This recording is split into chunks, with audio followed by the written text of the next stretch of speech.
Bismillah, walhamdulillah, wassalatu wassalamu ala rasulillah wa ala alihi wa sahbihi wa man walah. Rabbi sharah li sadri wa yassir li amri wahlul 'uqdatan min lisani yafqahu qawli. Ahbab al-kiram, assalamu alaykum wa rahmatullah. Aujourd'hui, avec l'aide d'Allah tabarak wa ta'ala, on va parler de l'importance de réconcilier les gens entre eux. Comme vous le savez, Ahbab al-kiram, notre religion appelle à l'union, à la fraternité. L'islam insiste énormément sur le fait de souder nos rangs, que l'on puisse avoir des liens solides entre nous. La réconciliation entre les musulmans fait partie des adorations qui malheureusement a été délaissée par beaucoup de gens dans notre communauté. Alors qu'Allah Azza wa Jalla l'a recommandé à plusieurs reprises, ainsi que son prophète sallallahu alayhi wa sallam. Cette adoration a été abandonnée et il y en a même qui ne savent même pas qu'elle existe, que c'est une adoration de réconcilier les gens entre eux. Et là, aujourd'hui, on vit une époque où les gens, quand ils voient une dispute, ils disent « Mais qu'est-ce que tu veux qu'on fasse ?» Bah, Allah ghalib, c'est comme ça. De toute façon, on ne peut rien faire pour eux. Quoi, tu crois que je vais changer le monde? Voilà ce qu'on entend malheureusement de la part de certains quand ils voient une dispute. Non seulement ils n'interviennent pas, mais ils se permettent de dire ce type de phrase. Le bilan, une communauté divisée, des familles divisées, des amis d'enfance qui se tournent le dos, qui ne se parlent plus. Et quand on creuse et qu'on analyse, on s'aperçoit que la plupart du temps, ce qui a causé cela, c'était des raisons futiles. Futiles, ça en valait même pas la peine. Sachez qu'Allah tabarak wa ta'ala a parlé de cette adoration à plusieurs reprises. Allah Azza wa Jalla a dit dans Sourate An-Nisa, Sourate 4, verset 114, قال تعالى لا خير في كثير من نجواهم إلا من أمر بصدقة أو معروف أو إصلاح بين الناس ومن يفعل ذلك ابتغاء مرضات الله فسوف نؤتيه أجرا عظيما. Allah tabarak wa ta'ala dit il n'y a rien de bon dans la plus grande partie de leur conversation secrète, sauf si l'un d'eux ordonne une charité, une bonne action ou une conciliation entre les gens. Ou une conciliation entre les gens. Et quiconque le fait, cherchant l'agrément d'Allah, à celui-là nous donnerons bientôt une énorme récompense. Allah Ta'ala nous dit il n'y a rien de bon dans la plus grande partie de leur conversation secrète. C'est une réalité. Quand on décortique un petit peu nos discussions, beaucoup de ce qu'on dit n'est pas utile. Énormément de nos paroles ne sont pas utiles. Et c'est pour ça d'ailleurs qu'il est préférable de garder le silence que de parler pour rien dire ou de parler et se retrouver à désobéir à Allah subhanahu wa ta'ala. Le prophète sallallahu alayhi wa sallam dans le hadith d'Abi Huraira qui est rapporté par Bukhari et Muslim, il a dit celui qui croit en Allah et au jour dernier, qu'il dise du bien ou qu'il garde le silence. N'est-ce pas? Qu'il dise du bien ou qu'il garde le silence. Pèse tes mots avant de les sortir de ta bouche. Goûte-les avant de les sortir. S'ils ont un bon goût, sors-les. Ils sont amers, avale-les. Mais on ne mesure pas la portée de nos propos. On dit des paroles qui blessent des cœurs, qui déchirent des familles, qui déchirent des mosquées, des associations, sans se soucier. Wala hawla wala quwwata illa billah. Et surtout, c'est encore plus valable quand il s'agit de parler de la religion d'Allah. Quand tu parles de la religion d'Allah, soit tu sais de quoi tu parles, soit tu ne sais pas, tu ne maîtrises pas le sujet, Allah barik fik, abstiens-toi, ne parle pas. Viens pas dire halal, haram, sunnah, bid'a, makruh, mubah, reste à ta place. Tu ne sais pas, dis aux gens, allez voir l'imam, le cheikh, tel talib ilm, telle personne compétente et posez-lui la question. Ah, mais aujourd'hui tout le monde parle. Ali ibn Abi Talib, ce noble compagnon, il a dit et si tous ceux qui n'avaient pas de science gardaient le silence, il n'y aurait plus de divergence. Je reprends le verset. Allah Ta'ala a dit il n'y a rien de bon dans la plus grande partie de leur conversation secrète, sauf si l'un d'entre eux ordonne une charité, une aumône. Que tu invites les gens à faire des aumônes aux pauvres. Une bonne action ou une conciliation entre les gens. Taïb, qu'est-ce qu'on gagne quand on réconcilie les gens entre eux? Dans le verset, Allah Tabarak wa Ta'ala nous dit à celui-là, nous donnerons bientôt une énorme récompense. Que tu veux de plus? Ce verset doit nous motiver à essayer de réparer les relations des musulmans entre eux. Mes frères et sœurs, cette adoration a été délaissée et elle a une grande valeur. Elle a une grande valeur auprès d'Allah. Sachez que plus la dispute qu'il y a entre deux musulmans est grande, plus la récompense de leur réconciliation est grande. La récompense de la réconciliation d'un homme avec sa femme n'est pas comme la réconciliation entre deux voisins. La réconciliation qu'il y a entre un homme et sa mère n'est pas la même qu'il pourrait y avoir entre deux amis. Au niveau de la récompense, ce n'est pas pareil. Celle avec les parents, avec le père ou la mère, a plus de récompense que la réconciliation entre deux amis. Plus le lien qui les relie est grand, plus la récompense de la réconciliation est grande. Allah tabaraka wa ta'ala a dit dans Sourate Al-Hujurat, Sourate 49, verset 10, « Innamal mu'minuna ikhwa, fa'aslihu bayna akhawaykum » Les croyants ne sont que des frères, établissez la concorde entre vos frères. Les croyants ne sont que des frères, établissez la concorde entre vos frères. Aujourd'hui, on se contente d'être des téléspectateurs face aux disputes. Un tel ne parle plus à un tel ne parle plus à tel cheikh, un tel ne parle plus à ses parents, à ses enfants, à ses frères et sœurs, à son oncle, à sa femme, à son mari. Ma'alish. Allah Azza wa Jalla nous dit « Établissez la concorde entre vos frères ». Quelle place a ce verset dans notre vie? Allah Azza wa Jalla dit également dans Sourate An-Nisa, Sourate 4, verset 128 « Wa in imra'atun khafat min ba'liha nushuzan aw i'rada fala junaha alayhima an yusliha baynahuma sulha was-sulhu khayr. Was-sulhu khayr. Wa uhdirat al-anfus ash-shuh wa in tuhsinu wa tattaqu fa inna Allaha kana bima ta'maluna khabira. » Allah Azza wa Jalla nous dit, et si une femme craint de son mari abandon ou indifférence, et ce verset il a été révélé pour Saouda bint Zam'a. Ce verset il a été révélé pour Saouda bint Zam'a, une des épouses du prophète, c'est la deuxième de ses épouses, c'est la deuxième femme qu'il a épousée. La première c'était Khadija radiyallahu anha. Et si une femme craint de son mari abandon ou indifférence, alors ce n'est pas un péché pour les deux s'ils se réconcilient par un compromis quelconque. Et la réconciliation est meilleure. La réconciliation est meilleure. C'est pas la dispute est meilleure. C'est pas la guerre, la haine, l'animosité est meilleure. Allah Azza wa Jalla nous dit la réconciliation est meilleure. Et quand tu parles à quelqu'un qui ne parle pas à son frère ou à sa sœur, qu'est-ce qui se passe? Il dit non mais laisse tomber, hein? Il aura eu ce qu'il mérite. Et puis c'est bien fait pour lui comme ça. Et c'est bien comme ça. Mais comment tu peux dire c'est bien comme ça alors qu'Allah il dit la réconciliation est meilleure? Mais si réellement tu suis le Coran et la sunna du prophète sallam, toi qui as une dispute avec quelqu'un, aujourd'hui on va s'occuper de toi. Ok? Il va falloir que tu fasses énormément d'efforts sur toi. Je sais ce que tu vas me dire, j'en ai fait trop. Mon frère, j'en ai même fait plus que trop. Très bien. On va, Inch'Allah, te rapporter pas mal de textes du Coran, de la sunna, des histoires. Peut-être que ça va t'aider, Inch'Allah, à faire un peu plus d'efforts que ce que tu as déjà fait. Et qu'Allah te récompense pour ce que tu as fait. Et dans le cas où tu n'as jamais fait d'efforts, et que tu as tiré une croix sur ta relation avec un tel ou avec une telle, eh ben, je te demande d'être très attentif aujourd'hui. Et je te demande de m'écouter avec les oreilles de ton cœur. J'ai pas envie qu'on sorte de la conférence et qu'à la fin de la conférence, on entende « Ah, c'était bien ». Non. Franchement, ce que j'aimerais, c'est ni recevoir des « c'était bien », ni recevoir des messages « Franchement, la conférence, elle m'a beaucoup plu ». Non, moi, ce que j'aimerais, c'est tout simplement, si cette conférence, comme tu le dis, elle te plaît et que tu la trouves bonne, ben mets-la en pratique. Mets en pratique. Et puis, de toutes les manières, ce qui vous est demandé, c'est quoi? C'est de mettre en pratique ce que vous entendez. Sinon, ça a quel sens de venir s'asseoir, rester 1 heure, assis, et après on rentre chez nous, on n'a rien retenu, on n'a rien mis en pratique. Ça n'a aucun sens. Donc ce verset, pourquoi il a été révélé? Eh bien, on a la réponse dans un hadith rapporté par l'imam al-Tirmidhi, dans le tafsir de Sourate An-Nisa, ainsi que l'imam al-Bayhaqi dans Sunan al-Kubra, que Saouda bint Zam'a radiyallahu anha, qui fut l'une des épouses du prophète sallam, a eu peur que le prophète sallam la répudie, la divorce. Alors, elle dit au prophète sallam, ne me répudie pas, alors qu'il n'avait pas l'intention de la répudier. Hein. Ne me répudie pas, garde-moi et donne mon jour à Aïcha radiyallahu anha. Et c'est ce qu'il fit. Puis le verset a été révélé.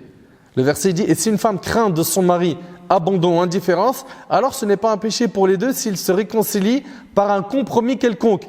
Et la réconciliation est meilleure, puisque les âmes sont portées à l'avarice. Mais si vous agissez en bien et vous êtes pieux, Allah est certes parfaitement connaisseur de ce que vous faites. Et dans le verset, vous avez vu, Allah Tabaraka wa Ta'ala dit, puisque les âmes sont portées à l'avarice. Pourquoi ici Allah Tabaraka wa Ta'ala nous parle d'avarice? Vous savez pourquoi? Dans le commentaire de ce verset, Cheikh Al-Uthaymin, rahimahullah, il dit, la réconciliation est susceptible de rendre avare chacun des deux parties, dans le fait qu'ils souhaitent avoir leurs droits en entier, et lorsque cela se produit, la réconciliation n'a jamais lieu. Et c'est vrai. Quand il y a une dispute, qu'est-ce qui se passe? Tout de suite, je vois quoi? Mes droits. Et chacun tire la corde. Mes droits, mes droits, mes droits, mes droits, des deux côtés. Il faut qu'il y en ait un de vous deux qui lâche. Il faut qu'il y en ait un de vous deux qui fasse des concessions, qu'il écrase son nafs, son ego, qu'il fasse des efforts pour qui? Pour Allah. Peut-être la personne pour qui tu vas faire des efforts ne mérite pas ces efforts. Mais Allah Azza wa Jalla, il mérite ou pas que tu fasses des efforts pour lui? Réponds mon frère. Ma sœur, qu'en dis-tu?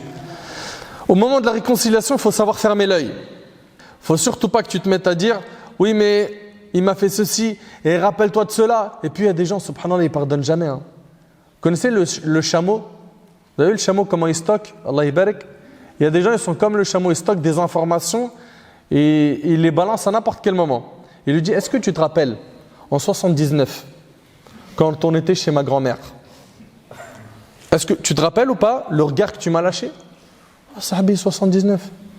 Tu t'en rappelles encore? Allez, ferme l'œil, passe, oublie, tourne la page. Mais il y a des gens comme ça, ils sont toujours attachés aux détails et ils ne pardonnent pas, ils n'oublient pas. C'est pour cela qu'il faut essayer de fermer l'œil sur certaines choses afin que les relations puissent tenir. Autrement, c'est difficile. Et sachez que le prophète sallallahu alayhi wa sallam réconciliait les gens. Ce n'était pas simplement des recommandations qui sortaient de sa bouche, mais un Nabi alayhi salatu wassalam a mis cette adoration en pratique. Ouvrez bien vos oreilles. Le prophète sallallahu alayhi wa sallam, dans le hadith d'Abu Darda, ce hadith il est rapporté par l'imam al-Tirmidhi. Écoutez attentivement qu'est-ce qu'il a dit alayhi salatu wassalam. Il a dit: vous informerai-je de quelque chose qui soit meilleur que la prière, le jeûne et l'aumône? Et d'ailleurs, cette manière d'interpeller les gens est très forte pour enseigner. Tu veux enseigner à quelqu'un quelque chose, pose-lui une question. Dis-lui: est-ce que tu sais la récompense de faire telle chose? Ça va plus attirer son attention que de venir lui dire: tu sais quoi, en faisant ça, ça, ça, tu gagnes ça. Interpelle-le par une question. Le prophète sallallahu alayhi wa sallam, il dit: voulez-vous que je vous informe de quelque chose qui soit meilleur que la prière, le jeûne et l'aumône? C'est quoi cette chose? On lui a dit oui. Et là, le prophète sallallahu alayhi wa sallam a dit la réconciliation entre les gens. Allahu Akbar. Mais, pour être très franc et honnête avec vous, il s'agit ici, dans ce hadith-là, des prières, des aumônes et des jeûnes surérogatoires, comme l'a dit Az-Zurqani dans l'explication de l'Muwatta. D'accord? Mais ça reste quand même immense. Ça reste quand même immense, ça veut dire réconcilier les gens entre eux. C'est mieux que de faire des aumônes, de jeûner des jeûnes surrogatoires et de prier des prières surrogatoires. C'est immense. Et le prophète sallam, à la fin du hadith, il a dit: en effet, la rupture de leur lien est la raseuse. Et la raseuse qui rase, mais elle rase quoi? Dans la version de Daraqutni, Abu Darda radiyallahu anhu a dit: elle ne rase pas les cheveux, mais la foi. Donc la rupture des liens, ça rase la foi. Tu as eu une question: pourquoi est-ce que la rupture des liens, ça rase la foi? Je vous écoute. Pourquoi? Personne ne sait? Vous savez pourquoi? Parce que les musulmans, dans la majorité des cas, quand ils ne se parlent pas, eh ben, ils vont médire les uns sur les autres. Oui ou non? Calomnier les uns et les autres. Peut-être même, ils vont en arriver aux insultes. Oui ou non? Eh bien, tout ça, ça rase la foi. Tout ça, c'est des péchés qui rasent la foi. Entretenir de l'animosité peut avoir comme conséquence de réduire à néant tout ce que l'on fait de bien. Mon frère, ma sœur, bien sûr, quand tu vas réconcilier deux personnes, il faut que tu écoutes les deux versions. Et subhanallah, c'est quelque chose qui m'étonne beaucoup. certains imams, certains du'at, certains prêcheurs, et même des personnes qui ne sont pas dans la da'wah, ils entendent un problème, mais ils l'écoutent que d'une oreille. C'est-à-dire qu'une sœur, elle va voir son amie qui va l'appeler, elle va lui dire « Voilà, mon mari vient de me faire ça, j'en peux plus, je craque. » Et sa copine qui lui dit « Franchement, je serais toi, je divorce. » C'est trop. J'aurais jamais patienté, c'est de l'humiliation. Mais ma sœur, Allah yahdiki, qu'Allah te guide. Toi qui as dit ça, t'imagines, t'écroules un couple sans avoir écouté la version de l'homme. Ça se trouve qu'elle est venue, vous connaissez cet exemple, hein, elle est venue avec un œil au bord noir, alors que son mari, il en a deux. Ça se trouve. Donc avant de te précipiter, de prononcer un jugement, quand il y a un litige, il faut impérativement que tu écoutes les deux versions. Ça, c'est la base. C'est la base. Et il y a des gens, subhanallah, il y a des disputes, ils n'écoutent pas les deux versions.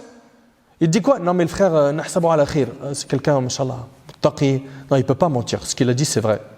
Quoi, ce qu'il a dit, c'est vrai, mais écoute la version de la sœur.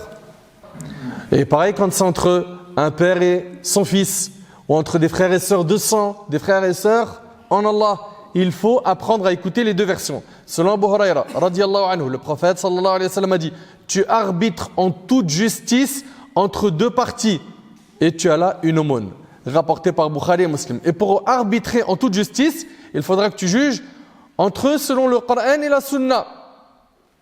Et il faudra impérativement que tu écoutes les deux versions. Ne pas parler à son frère dans notre religion est très grave. Selon Abu Ayyub, radiyallahu anhu, le prophète sallallahu alayhi wa sallam a dit « Il n'est pas permis à un musulman de fuir son frère plus de 3 jours consécutifs. 3 jours, tu lui tournes le dos. » Ça, c'est pas permis, le prophète sallallahu alayhi wa sallam le dit. Ainsi, ils se rencontrent et chacun d'entre eux tourne la tête de son côté. Le meilleur des deux est celui qui salue le premier. Le meilleur des deux, c'est celui qui commence par faire le premier pas vers l'autre. Et c'est rapporté par Bukhari et Muslim.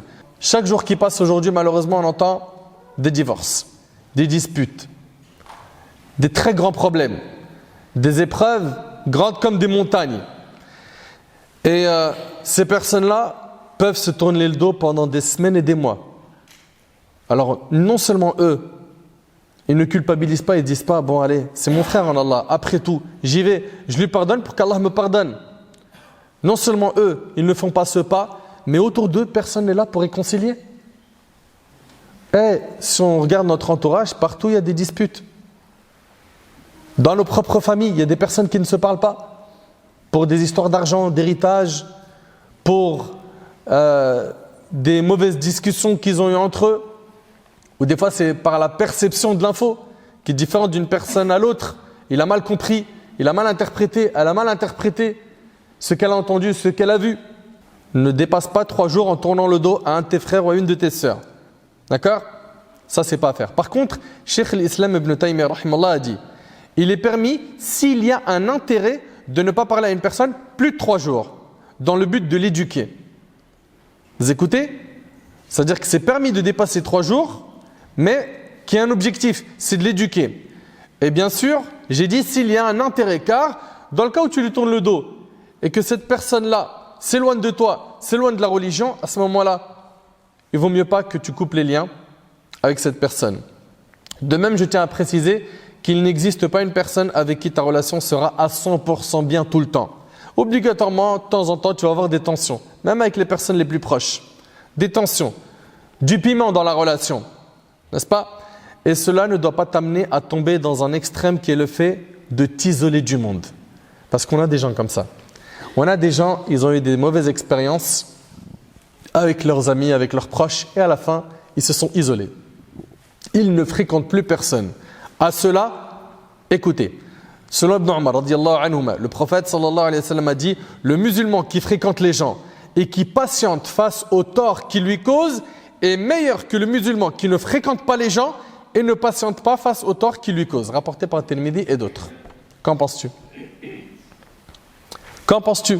Donc fréquenter les gens, c'est mieux que de s'isoler. Mais attention, Cheikh l'Islam par contre il donne une règle ici, c'est si le fait de fréquenter certaines personnes risque de faire faiblir ta foi, à ce moment-là, vaut mieux que tu t'isoles.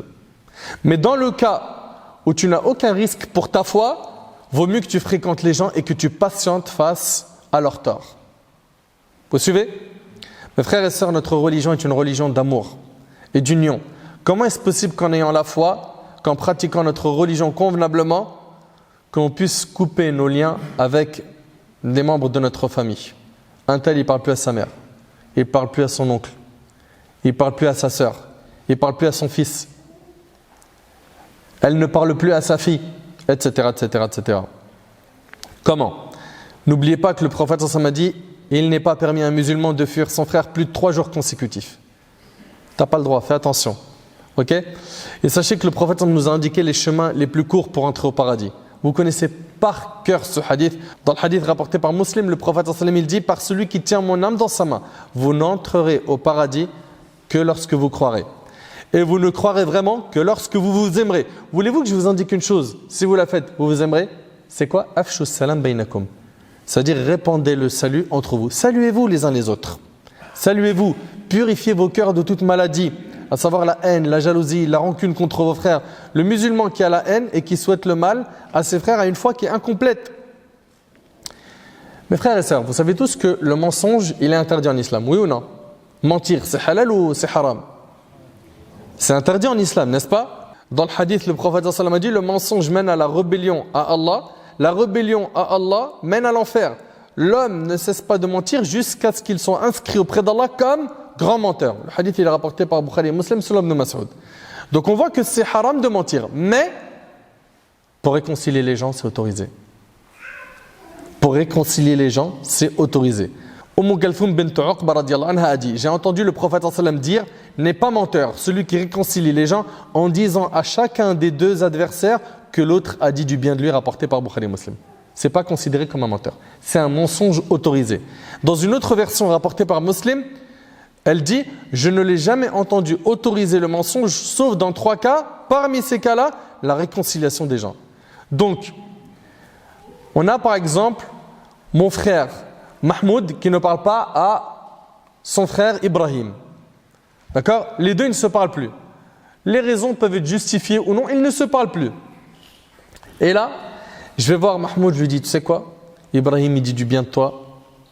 Et d'ailleurs, il a envie de venir pour te demander pardon. Il regrette tout ce qu'il a fait, alors que ce n'est pas vrai.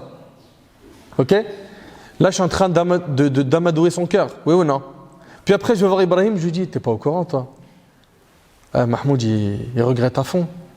Là, il cherche une date là, pour essayer de s'asseoir avec toi. Et de cette manière, qu'est-ce que je suis en train de faire? D'apaiser les tensions.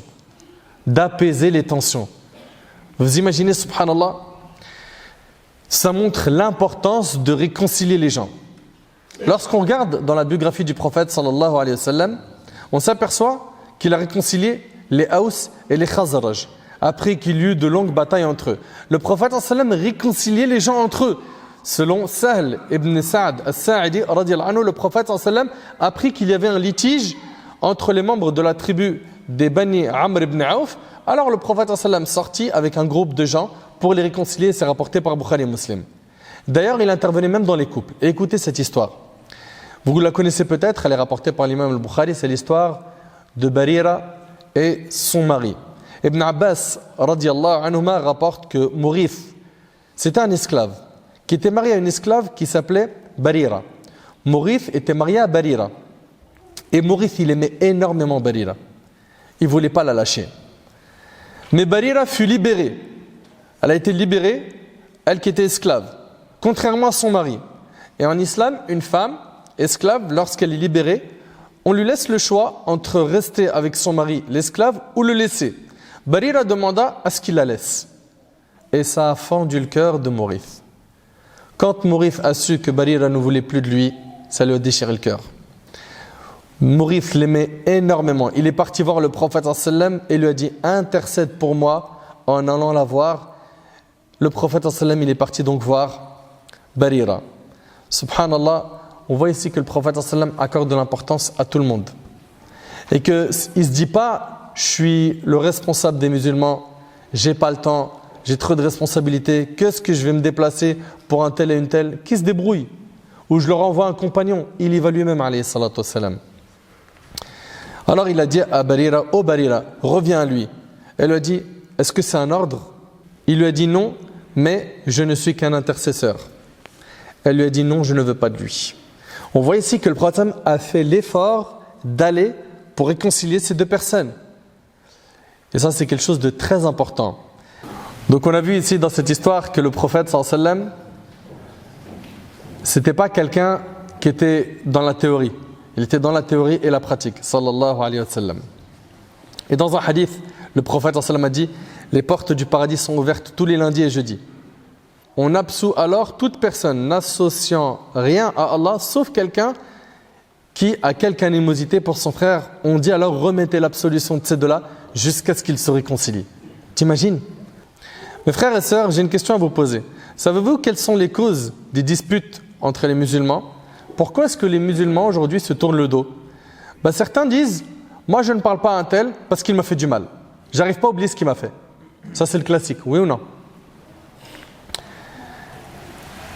Toi qui parles comme ça, y a-t-il une personne sur qui on n'a pas mal parlé ? Tu connais toi quelqu'un qui a reçu que des éloges, qui a fait l'unanimité ? Qui a été à l'abri des paroles des gens ?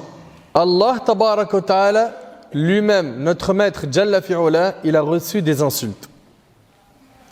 Dans le hadith d'Abi Huraira qui est rapporté par Al-Bukhari, le prophète sallallahu alayhi wa sallam a dit « Le fils d'Adam me traite de menteur sans aucun droit. » Regardez, Allah Azza wa Jalla dit « Le fils d'Adam me traite de menteur sans aucun droit et me fait injure sans aucun droit. Quant au fait qu'il me fasse mentir, c'est lorsqu'il dit « Il ne me fera pas vivre après la mort comme il m'a fait vivre la première fois. Or, sa résurrection ne me sera pas difficile, tout comme ne l'a pas été sa première création. » Puis, Allah Ta'ala dit « Quant à son injure à mon égard, c'est sa parole. Allah a pris un enfant, alors que je suis l'unique, le seul à être imploré. Je n'engendre pas, je n'ai pas été engendré et je n'ai pas d'égal. » Personne n'a été à l'abri des paroles des gens. Personne. Et sache que si un de tes frères ou une de tes sœurs parle de toi en mal, toi tu es en train de gagner des hasanat. Tu gagnes des bonnes actions. Vous connaissez sûrement le hadith de l'Muflis qui est rapporté par l'imam Muslim sur Abu Huraira. Le prophète il dit, savez-vous qui a fait faillite ? Ils ont dit, celui qui a fait faillite, c'est celui qui a perdu ses biens, qui a perdu son argent. Il a dit, non, c'est celui qui viendra avec des aumônes. Et il a des récompenses. Il a jeûné, il a prié, il a fait beaucoup d'efforts. Mais il a insulté un tel. Il a fait couler le sang d'un tel. Il a frappé un tel. Donc il a commis des injustices. Le jour du jugement, qu'est-ce qu'on fait ? On répartit ses bonnes actions entre ses victimes. Et il se peut qu'à la fin, il se retrouve bredouille. Il n'a plus de hasanat et il y a encore des victimes qui doivent rembourser. À ce moment-là, on prendra leurs péchés et on les mettra sur son compte à cette personne injuste. Vous imaginez un petit peu ? Puis à la fin, il sera jeté en enfer, qu'Allah nous en préserve. Un autre va dire, moi tu sais pourquoi je ne lui parle pas ? Parce qu'il s'est moqué de moi. Ah ouais ? As-tu oublié que Nuh alayhi salam, on s'est moqué de lui ? As-tu oublié que le prophète Yusuf alayhi salam, on l'a jeté en prison ? T'as oublié ça ? T'as oublié mon frère que le prophète Ibrahim alayhi salam, on l'a jeté dans le feu ? T'as oublié que le prophète Moussa alayhi salam a été chassé et qu'on a voulu le tuer ? T'es meilleur que ces prophètes ? Où est-ce que se trouve dans notre vie l'application de ce verset où Allah subhanahu wa ta'ala il décrit les pieux et quand il les décrit, il dit Alladhina yunfiquna fi s-sarra'i wad-dharra, c'est ceux qui dépensent dans l'aisance et dans la difficulté, wal kadhimin al-ghayz. Et c'est ceux qui, vous écoutez attentivement, al-kadhimin al-ghayz, c'est ceux qui étouffent leur colère, qui dominent leur rage, wal 'afina 'anil nas, et qui pardonnent aux gens. Wallahu yuhibbul muhsinin, et Allah aime les bienfaisants. Maïmoun ibn Mihran, rahimahullah, un parmi nos ancêtres, cet homme-là, il avait une esclave et elle est venue avec un plateau, il y avait de quoi à manger et la nourriture était chaude et sans faire exprès, elle a fait tomber la nourriture sur lui, sur son maître. Fou de rage, il s'est mis en colère et il s'est préparé à la frapper. Elle a dit, ô maître, mets en pratique le verset. Wallah, il dit, wal kadhimin al-ghayz, ceux qui dominent leur rage. Il a dit, c'est fait. Elle a dit, la suite maintenant. Wal 'afina 'anil nas, ceux qui pardonnent aux gens. Elle a dit, je t'ai pardonné. Elle lui a dit, et Allah il dit, Wallahu yuhibbul muhsinin, Allah aime les bienfaisants. Il a dit, je vais être bienfaisant envers toi, je te libère, tu n'es plus une esclave. Il a transformé sa rage et sa haine en une bonne action. Et ça, c'est pas donné à n'importe qui, c'est donné aux pieux. Et le paradis, il est réservé aux pieux. Donc tu n'as pas le choix. C'est ça l'accès. C'est difficile pour ton nefs, mais le paradis, tu ne vas pas l'avoir en buvant un bon Schweppes agrumes devant des matchs de foot. Tu veux le paradis, il faut que tu retrousses tes manches. Tu vas faire des choses qui sont difficiles pour ton nefs. La marchandise d'Allah, elle vaut cher. L'histoire de Mistah ibn Uthatha et Abu Bakr. Abu Bakr radiallahu anhu a juré de ne plus subvenir à ses besoins. Vous savez pourquoi? Parce qu'il y a eu une rumeur qui s'est répandue, hadithatul ifk. L'histoire où on a menti sur l'épouse du prophète sallam en disant qu'elle a commis l'adultère.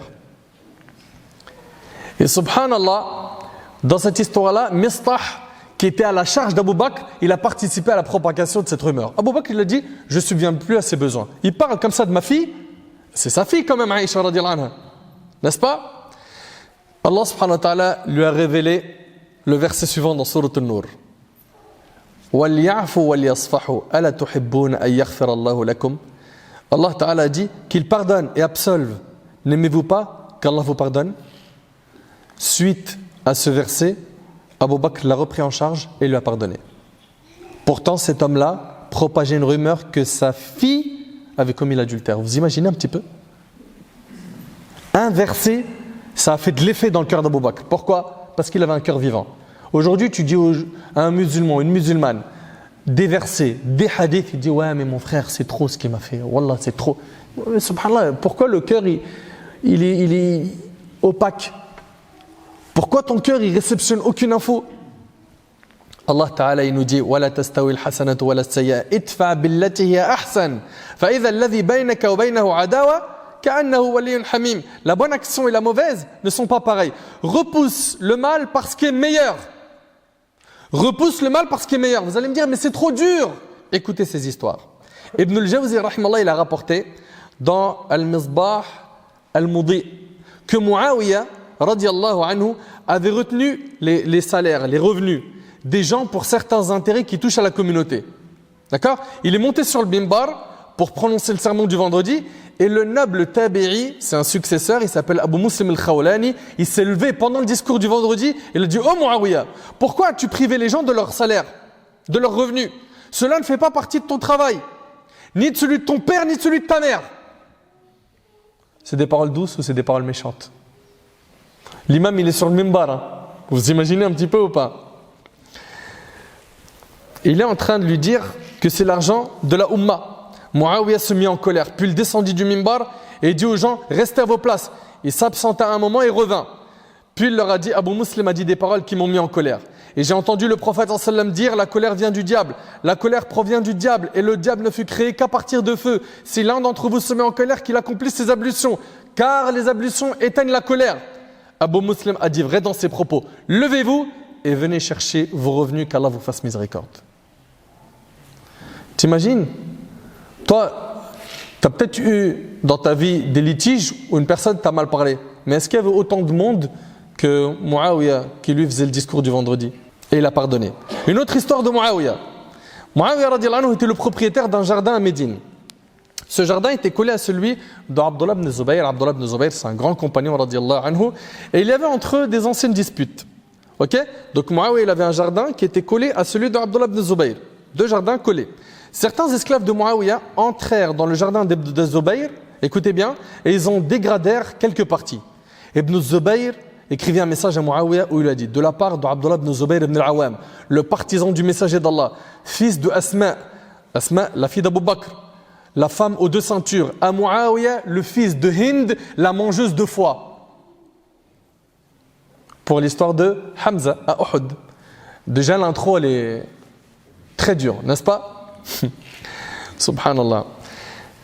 Et il lui a dit quoi? Il lui a dit, tes esclaves sont entrés dans mon jardin et si cela se reproduit, il y aura entre toi et moi des choses graves. Wassalam. Stop. On voit ici qu'Abdullah ibn Zubayr a été très dur avec Muawiyah. Attention, les deux sont des compagnons et les deux on les aime. Radiallahu anhuma. Faites très attention, Allah yabarik fikum. Muawiyah a lu la lettre, il était avec son fils Yazid. Et son fils Yazid, il était impulsif, un peu électrique. Il lui a dit, père, pour ça c'est très facile. On lui envoie une armée, son début il est à Médine, sa fin elle est en Grande Syrie.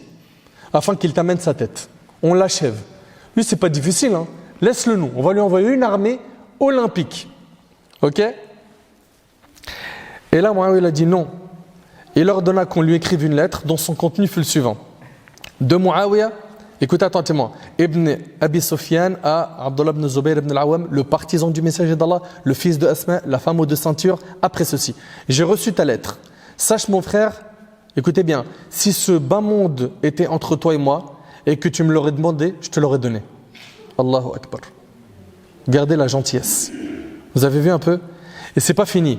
Il a dit, si mon message te parvient, joins ta terre à la mienne, on joint nous de nos terres, et tes esclaves aux miens, prends-les. Wassalam. Je te donne tout. Ça, c'est des cœurs qui sont purs, saints. Lorsque la lettre arriva à Ibn Zubayr, il la trempa de ses larmes. Il a regretté. Bah oui. Et subhanallah, la bienfaisance, ça fait fondre la méchanceté des gens. Sois bienfaisant. Tu as entendu des paroles violentes. Sois bienfaisant. Et aie espoir qu'Allah va te récompenser. Il se rendit en grande Syrie, embrassa la tête de Muawiyah en présence des gens et il a dit que les musulmans ne soient pas privés d'une personne qui a une sagesse telle que la tienne. Amr al-Sha'bi, rahimahullah, ce grand savant, pendant qu'il était dans la mosquée en train de faire un dars, un homme se leva et lui a dit « T'es un menteur !» Imagine là, quelqu'un il se lève là tout de suite, il dit « T'es un menteur !» Ok? Bon, moi je suis pas un savant, je suis personne, hein. Il peut se lever, il se fait plaisir, presse entre lui et Allah le jour du jugement. Et on voit ici que cet imam, il s'est bien fait critiquer, n'est-ce pas? Al-Shabi a dit à ce moment-là, « Oh Allah, si ce qu'il a dit est vrai, pardonne-moi. Et si ce qu'il a dit est faux, pardonne-lui. » Fin de l'histoire. Fin de l'histoire. Subhanallah. Une autre histoire, c'est Al-Hassan ibn Ali a eu une dispute avec son frère Muhammad ibn al-Hanafiyya. Muhammad ibn al-Hanafiyya écrivait une lettre à son frère Al-Hassan en disant, de Muhammad ibn al-Hanafiyya à Al-Hassan, fils de Fatima, fille de Muhammad. Il lui a dit, mon frère, ton grand-père, le prophète a dit qu'il n'est pas permis qu'on se tourne le dos plus de 3 jours. Il lui a rappelé le hadith. Et il lui a dit, tu es meilleur que moi. Tu es Al-Hassan, le fils de Fatima, la fille du prophète. Et le meilleur est celui qui commence le salut en premier. Après ces paroles, Al-Hassan demanda à ses frères des excuses et ils se réconcilièrent. Des fois, lorsque tu dis à une personne, le meilleur est celui qui commence par le salut, tu entends des gens dire, pourquoi est-ce que tu veux que je me rabaisse? Eh bien, je te réponds, oui, rabaisse-toi. Et piétine ton nafs. Tu as vu ton ego là, en volant en Australie. Et prends-lui un billet, aller sans retour. Ok? Piétine, écrase ton ego. Et tu le fais pourquoi? Pour Allah.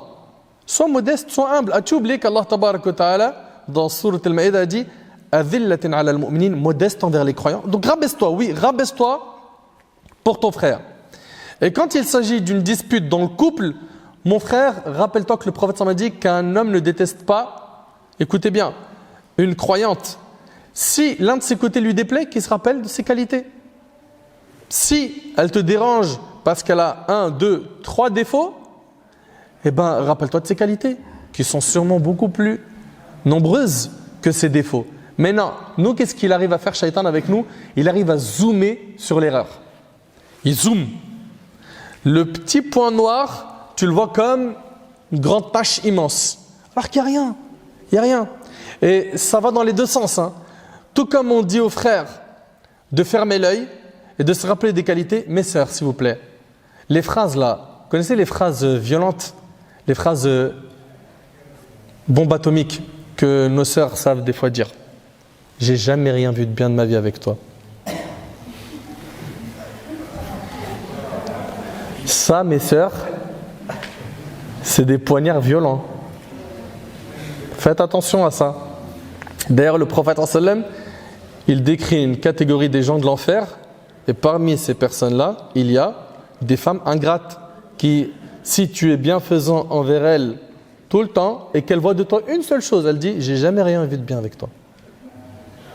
Et malheureusement, oh là là, les problèmes de couple, j'en prends depuis des années, j'en ai entendu des tonnes. Des tonnes. Depuis que je suis marié, j'ai jamais été heureuse. Je vis l'enfer, mon frère. C'est pas un mari. Il n'écoute pas, il comprend rien. Tabarakallah alayk, et toi, t'es Aïcha radiyallahu anha. Hein? Toi, t'es Khadija. C'est ça, hein? Mais regarde-toi dans le miroir, ma soeur. Eh, vous deux, vous avez des manquements. Donc, s'il vous plaît, hein, des deux côtés, l'ingratitude des hommes, hein, ou sa femme, tabarakallah, il y a aussi ça hein, du côté des hommes. Hein. La sœur, tabarakallah, elle met le paquet. La maison, elle est nickel, elle se fait belle pour le mari, des bons plats, tout ça.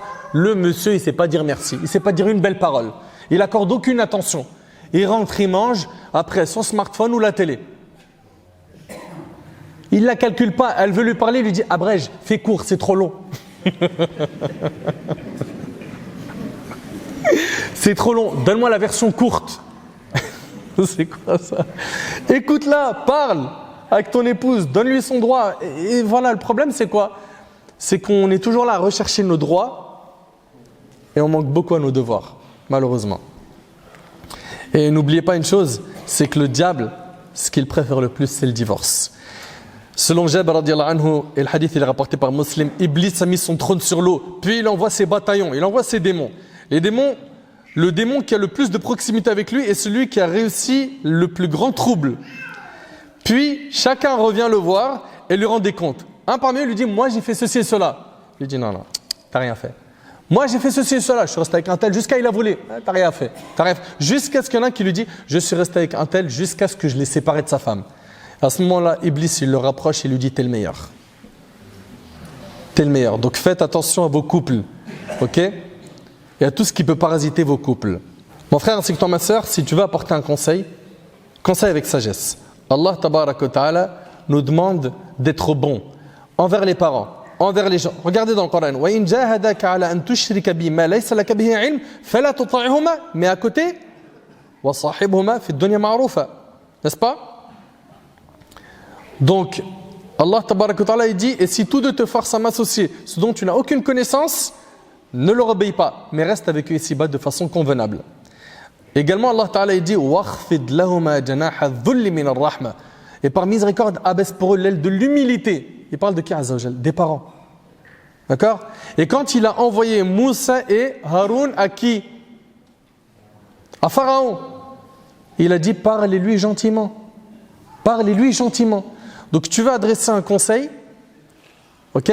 Fais-le avec douceur, sans rabaisser la personne qui est devant toi. Un autre va te dire, moi je ne parle pas à mon frère parce que, voilà, car il s'est disputé avec ma sœur, je les ai réconciliés plus d'une fois et il ne m'a jamais écouté, donc je ne lui parle plus. Surtout qu'à la fin, il m'a rendu fautif dans l'histoire. J'ai juré de ne jamais lui parler. Eh bien, tu vois ce que tu as fait là? Ce serment, tu as juré, ça tu vas l'expier. Ok, tu vas nourrir 10 pauvres ou tu vas vêtir 10 pauvres. Et si tu n'as pas les moyens, tu jeûnes 3 jours. Les gens, ils vont tout de suite jeûner 3 jours. Alors que dans le Coran, Allah, il parle d'un ordre. Il parle d'un ordre. Ok? Faites-y très attention, barakallahu fikum. Que ton attitude envers un croyant consiste en 3 choses. Si tu ne peux pas lui être utile, eh bien, au moins ne lui cause pas du tort. Vous écoutez? Si tu ne peux pas le rendre heureux, au moins ne le rends pas malheureux. Et si tu ne peux pas dire du bien de lui, au moins ne dis pas du mal de lui. Voilà un peu les prétextes fatigués que les gens ont, qui causent la rupture des liens entre eux. Qu'Allah tabaraka wa ta'ala unisse nos cœurs, qu'Allah azza wa jal fasse qu'on soit doux entre nous et qu'Allah subhanahu wa ta'ala nous facilite, nous, de faire des efforts pour être la cause de la réconciliation des gens. N'oubliez pas que le prophète a dit que c'est mieux que prier, jeûner et faire l'aumône. N'oubliez pas qu'Allah tabaraka wa ta'ala dit وَالصُّلْحُ خَيْرٌ, la réconciliation est meilleure. N'oubliez pas qu'Allah subhanahu wa ta'ala il a dit وَأَن تَعْفُوا أَقْرَبُ لِلتَّقْوَى, que vous pardonnez, c'est plus proche de la piété. N'oubliez pas que si vous voulez le pardon d'Allah, il faut apprendre à pardonner et ne pas se mettre en colère du tout, c'est impossible. Ce qui est voulu d'ailleurs même dans le hadith, la tardab, c'est pas ne te mets pas en colère, c'est pas possible. La colère fait partie de la nature humaine, c'est maîtrise ta colère. Maîtrise ta colère, fais attention, réfléchis aux conséquences de ta colère, aux conséquences de tes paroles. Sois quelqu'un qui fera le premier pas, car le meilleur d'entre vous est celui qui commence le salut en premier. Qu'Allah subhanahu wa ta'ala nous permette de bien comprendre sa religion et de la mettre en pratique comme il faut. As'Allah subhanahu wa ta'ala an yanfa'ani bima qultu wa yanfa'akum bima sami'tum. Hadha ma a'lam wallahu azza wa jalla a'la wa a'lam. Subhanakallahumma bihamdik ashhadu an la ilaha illa anta astaghfiruka wa atubu ilaik. Jazakumullahu khair.